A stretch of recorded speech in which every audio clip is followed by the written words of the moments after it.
읽겠습니다. 유다 자손의 지파가 그들의 가족대로 받은 기업은 이러하니라. 유다 자손의 지파의 남쪽 끝 에돔 경계와 접근한 성읍들은 갑스엘과 에델과 야굴과 기나와 디모나와 아다다와 게데스와 하솔과 인난과 십과 델렘과 부알롯과 하솔 하다닷과 그리옷 헤스론 곧 하솔과 아맘과 세마와 몰라다와 하살갓다와 헤스몬과 벳 벨렛과 쫄과 부엘세바와 비스요다와 바알라와 이임과 에셈과 엘돌랏과 그 실과 역과 만만나와 산산나와 르바옥과 실힘과 아인과 림몬이니 모두 29성읍과 그 마을들이었으며 형제에는 에스다올과 소라와 아스나와 사노아와 엔간님과 답부아와 에남과 야르묵과 아둘람과 소고와 아세가와 사하라임과 아디디암과 그델라와 그데로다임이 엘렌 성읍과 그 마을들이었으며 스난과 하다사와 믹달랏갈과 미스베와 욕드엘과 라기스와 보스갓과 에글론과 밥본과 라맘과 기들리스와 그데롯과 벳다곤과 나마와 막게다인이 16성읍과 그 마을들이었으며 림나와 에델과 아산과 입다와 아스나와 느십과 그일라와 악십과 마레산이 9성읍과 그 마을들이었으며 에그론과 그 촌락들과 그 마을들과 에그론에서부터 바다까지 아스돗 곁에 있는 모든 성읍과 그 마을들이었으며 아스돗과 그 촌락들과 그 마을들과 가사와 그 촌락들과 그 마을들이니 애굽 시내와 대의 경계까지 이르렀으며 산지는 사밀과 얏들과 소고와 단나와 기랴산나 곧 드빌과 아납과 에스드모와 아님과 고센과 홀론과 길로이니 11성읍과 그 마을들이었으며 아랍과 두마와 에산과 야님과 벳답부아와 아베가와 훔다와 기럇 아르바 곧 헤브론과 시올이니 9성읍과 그 마을들이었으며 마온과 갈멜과 십과 윳다와 이스라엘과 욕드암과 사노아와 가인과 기브아와 딥난이 10성읍과 그 마을들이었으며 할훌과 벳솔과 그돌과 마하랏과 벳아곳과 엘드고니니 6성읍과 그 마을들이었으며 기럇바알 곧 기럇 여아림과 랍바이니 2성읍과 그 마을들이었으며 광야에는 벳아라바와 밑딘과 스가가와 닙산과 소금성읍과 엔게디니 6성읍과 그 마을들이었더라. 예루살렘 주민 여부스 족속을 유다 자손이 쫓아내지 못하였으므로 여부스 족속이 오늘까지 유다 자손과 함께 예루살렘에 거주하니라. 아멘. 할렐루야. 지금 방금 한 번도 안 틀리고 읽은 사람 없죠? 없을 거예요. 오늘 우리가 읽은 이 모든 이름들은 그때 당시 지역 이름, 마을 이름. 우리도 이제는 서산 사니까 뭐 익숙한데 뭐 수석동, 뭐 성림동, 뭐 성현, 뭐 이제는 저기 여러 지역들이 있잖아요. 부석도 있고 그런 지역들을 이렇게 하나하나 다 써놓다 보니까 우리의 입에는 잘 붙지 않는 지역 이름들이 많이 있어 보입니다. 어쨌든 유다 자손입니다. 유다 자손 가장 많은 기업을 누렸던 유다 자손입니다. 여러분, 한 명의 의인, 한 명의 하나님을 기뻐하시는 사람을 통해서 후손들은 과연 복을 받습니다. 참 신기한 부분입니다. 이 유다라는 자손, 이제 12지파 중에 한 지파가 유다 지파죠. 근데 그 선조들을 봅니다. 어쨌든 이 유다 지파가 언제나 장남 역할을 하고 나중에 이 이스라엘이라는 나라가 북쪽과 남쪽으로 갈라졌을 때에도 이름 자체가 북쪽은 북이스라엘, 이스라엘도 사람 이름이니까 남쪽은 남이스라엘 안 하고 뭐라고 명명이 되냐면은 남유다. 이 유다는 언제나 대표성과 상징성, 북이스라엘은 타락했고 남유다는 그래도 하나님을 경외하는 그 왕들이 남아 있었고, 그래서 멸망도 북이스라엘이 먼저 했고 남유다는 이제 나중에 하고, 그리고 북이스라엘은 우상을 섬기고 남유다는 하나님을 섬기고, 북이스라엘은 엉뚱한 왕의 족보가 꼬여버려서 엉뚱한 길로 나아가고, 남유다는 계속해서 다윗의 왕조가 이어져 가고, 그래서 결국에는 다윗의 혈통을 통하여 예수님께서 탄생하시고 하는 그 모든 과정들을 보게 되어지면은 결국 이 남유다라는 유산이 남아 있었기 때문입니다. 그만큼 이 유다라는 이름이 중요한 것이죠. 근데 이 유다라는 이 지파의 조상, 그 뿌리 올라가면은 그대로입니다. 유다입니다, 유다. 누구입니까? 바로 요셉의 형이죠, 형들. 이제 12형제 중에 한 형, 그 형 이름이 이제 유다. 원래 이 유다는 우리가 창세기를 보면은 그렇게 처음부터 모범적인 사람은 아닙니다. 요셉을 어쨌든 아버지 심부름 왔던 요셉을 미워했던 그 형제들 중에 한 사람이었고, 이제는 요셉을 이제 구덩이에 넣어놓고 팔아 넘길 때 앞장서서 리더격 역할을 했던 인물이 바로 이 유다였습니다. 원래는 다른 형제들이 죽여버리자 했는데, 그래 죽이지 말고 팔자, 그래도 우리 피다 해서 말리기도 하고, 나중에 이제는 보면은 그 장남이 르우벤인데 이 유다는 넷째. 그런데 이 르우벤 장남의 말은 씨알도 안 먹히고 이 유다의 말만 듣는 것을 또 보게 됩니다. 나중에 이제 요셉이 총리가 되고 그 형들이 있던 지역에 그 흉년이 오고, 그래서 어떻게든 찾아가서 곡물을 사올 때에도 앞장서서 주장했던 사람을 보면은 이 유다였고, 또 나중에 그 요셉이 형들을 시험할 때에 가장 앞장서서 우리가 그러니까 자기 이제 막내 동생까지도 베냐민까지도 빼앗기게 생겼을 때에 가장 앞장서서 이제 변호하고, 그리고 자기를 그냥 이 아이 대신에 나를 잡아가시라고, 얘는 풀어달라고, 아버지 죽는다고 하면서 끝까지 그 동생을 지키기 위해서 애썼던 인물도 이 유다입니다. 그래서 결국에는 보면은 바뀌어 자리가. 그 야곱, 그러니까 이 이스라엘이 죽을 때도 그 유다에게 굉장한 축복을 주죠.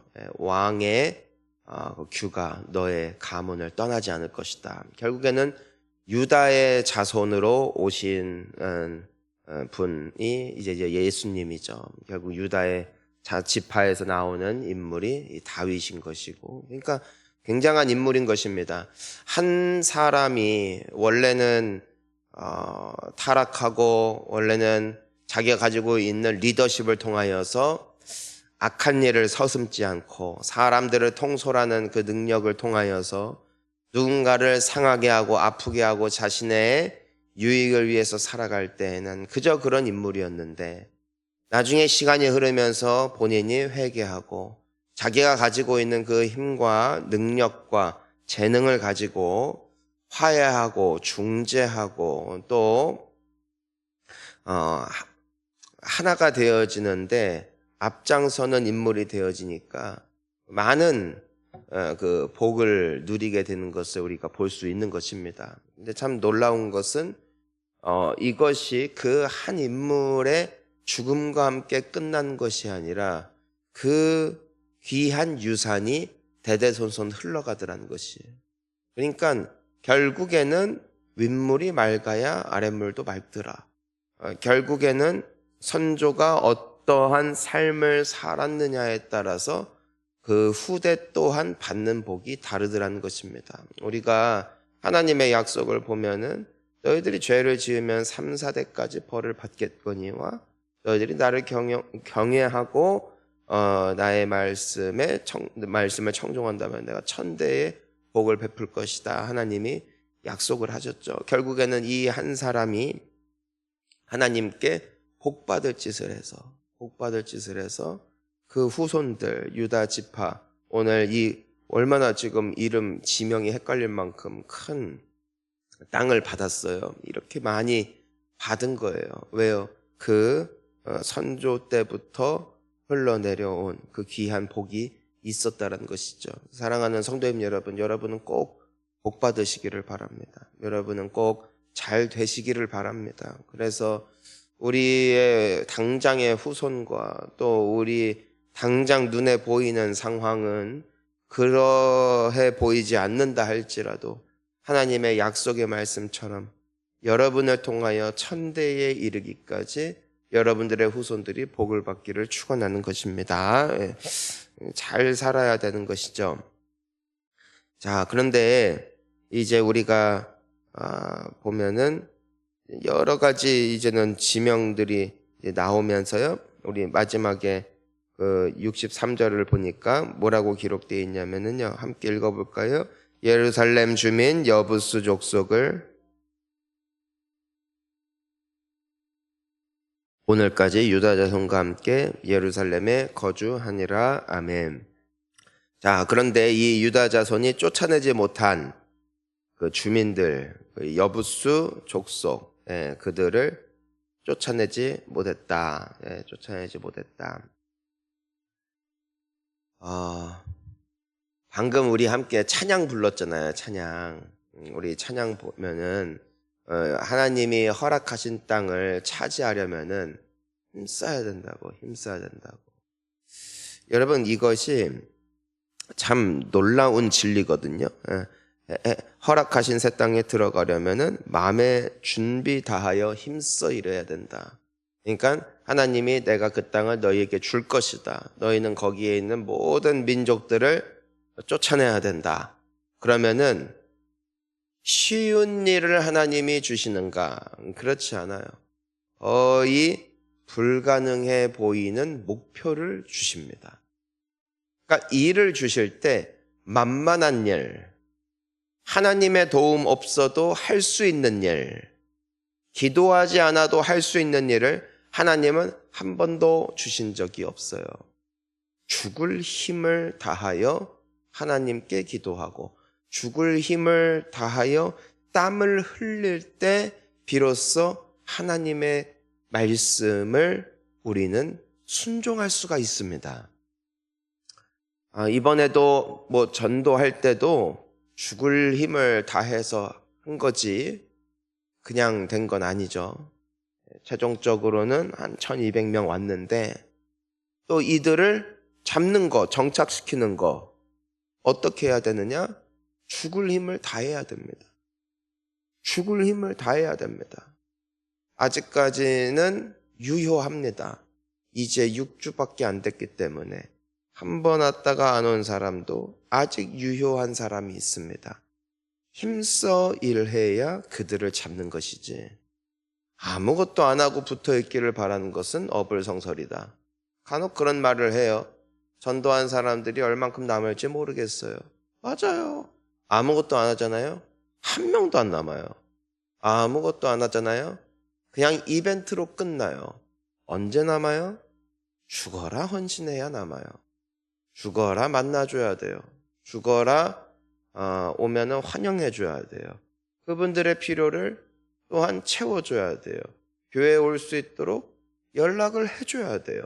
놔두면 날아가고 신경을 쓰면 남아있는 것이고 하나님은 우리에게 반드시 부흥을 주실 줄 믿습니다. 그러면은 부흥을 주실 줄 믿습니다 해놓고 믿습니다. 평생 해봐라. 하나도 안 되니까. 전도는 쉬운 게 아니에요. 여러분 우리가 자녀 키울 때 얼마나 고생했어요. 정말 힘든 거예요. 애 키우는 건. 다 키운 줄 알았는데 다 키운 것도 아니고 힘든 거예요. 하나의 영혼이 나의 영적 자녀가 되어 내가 양육하고 키워낸다는 거, 그건 죽는 겁니다. 죽는 거.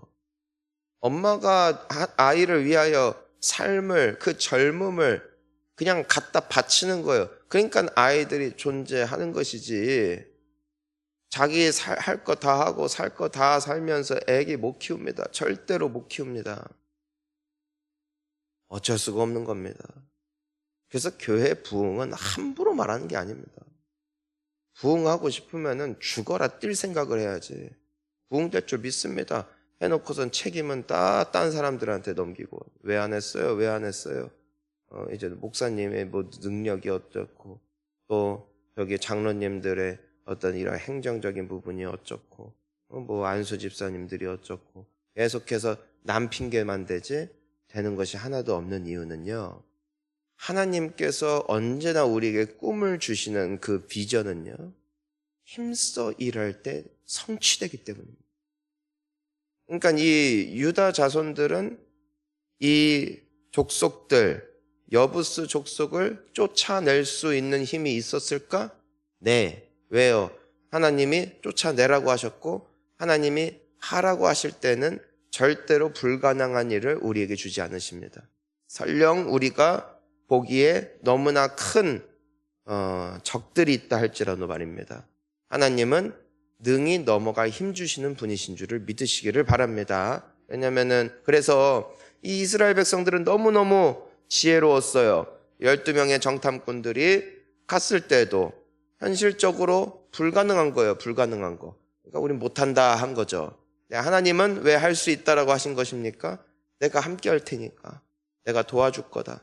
한 걸음을 떼야 되는 거예요. 요단강 물을 밟을 때 요단강이 멈추듯이 말입니다. 내가 거기까지 죽을 각오로 들어가는 겁니다. 모험입니다. 당시에는 큰 비가 내려 정말 발 하나 담궜다가 휩쓸려 내려갈 수 있는 엄청난 강물이었습니다. 당시 건너갈 때 말입니다. 하지만 앞장섰던 제사장들이 그냥 죽으면 죽으리다 하고 거기에다가 몸을 던지니까 요단강 물이 멈춘 것이지 내가 요단강 물 앞에 섰을 때 멈춘 게 아니라는 것입니다. 흐르는 물에 던진 겁니다. 그러자 멈췄다는 것입니다. 이건 굉장한 용기입니다. 죽을 각오로 뛰었을 때 죽지 않았다라는 것이죠. 하나님께서 함께 하셨기 때문에 되었다라는 것입니다. 그러니까 이 유다 족속은 다른 건 다 했어요. 여부스 족속을 쫓아내려면 굉장한 용기가 필요한 거예요. 굉장한 전쟁이 필요한 거예요. 굉장한 희생이 필요한 거예요. 힘써 일하지 않으니까 못 쫓아냅니다. 쫓아내지 못하니까 그때도 말씀드렸죠. 남아있는 이런 족속들이 나중에 작은 종양덩어리 같이 마치 몸속에 남아있는 그런 존재들이 되어서 나중에 이들이 암적 존재가 되죠. 암적인 존재. 네. 결국에는 공동체를 파괴하고 이스라엘의 신앙을 무너뜨리는 그 존재들이 정말 이와 같이 쫓아내지 못한 족속들이 된다는 것을 보면서 하나님이 왜 쫓아내라고 하셨는지 그리고 하나님이 하라는 일을 하기 위해서는 얼마나 큰 희생이 필요한 것인지 우리는 두려움으로 마주해야 됩니다.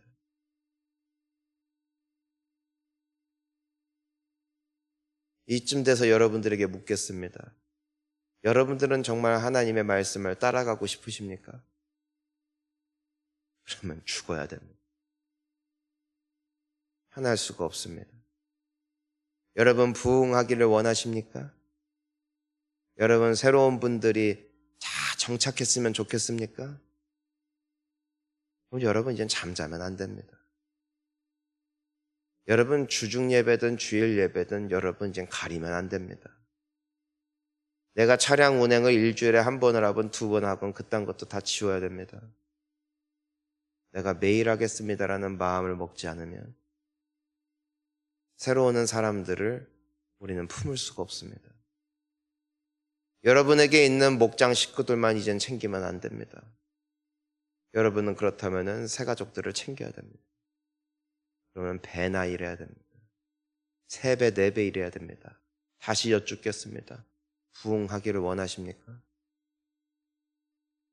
나이 든 분들만 아멘 한다? 왠 줄 알아? 이분들은 뭐 안 할 거거든. 일하는 분들은 아멘 못 한다고.